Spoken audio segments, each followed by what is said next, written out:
रामकृष्ण हरी. तुकाराम महाराज गाथा अभंग आणि भावार्थ. अभंग 209.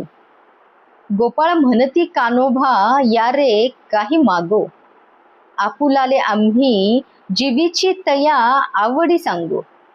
एक म्हणती उगे रे उगे मायेची लागो, निजो नका कोणी घरी रे आजी अवकेची जागो. जाणूनी नेनता हरी रे मध्ये उगाची बैसे, नाही कोणी बोल ऐके कोण कोणाचे कैसे.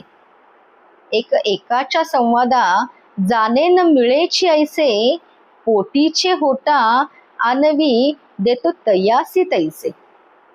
एक म्हणती बहुरे आम्ही पिडिलो माया, नेदी दहीभात सिदोरी ताक घालती पिया.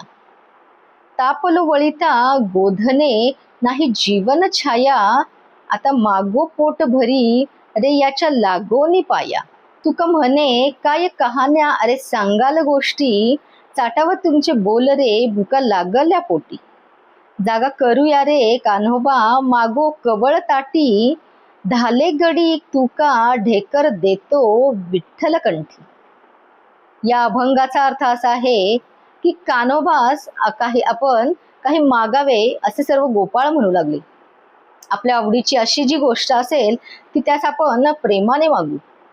मग एक जण म्हणू लागला की आपण उगाच त्याच्या मागे लागू. कुणीही आज घरी झोपू नका, आपण सर्वजण जागेच राहूयात.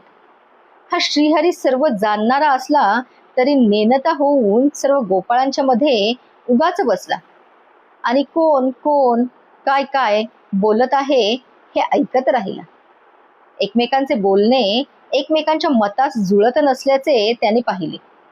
मग जे त्याच्या हृदयात होते ते ज्याच्या त्याच्या ओठांवर पाहून श्रीहरीने त्यांचे मनोरथ पूर्ण केले. आणि कुणी एक म्हणायला लागले की आम्ही या मायेने फार त्रस्त झालो आहोत. कुणी आम्हास दहीभाताची सिदोरी न देता नुसते ताकच प्यायला देतात.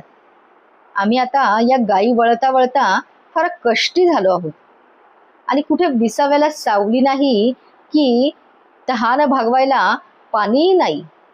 आता या श्रीकृष्णाच्या पायाशी लागून पोटभर तरी मागून घेऊयात. तेव्हा तुकाराम महाराज म्हणतात, अरे कसल्या या गोष्टी सांगता, तुमचे बोल फुकट आहेत. इथे आम्हाला पोटात भूक लागली आहे आणि तिथे तुमच्या बडबडीस काय चाटायचे. या सर्वजण आपण कान्होबाला जागे करू व आपल्या ताटात त्याला घास मागू. मग सर्व गडी संतुष्ट होऊन विठ्ठल नामाचे ढेकर देऊ असे तुकाराम महाराज म्हणतात. पांडुरंग पांडुरंग.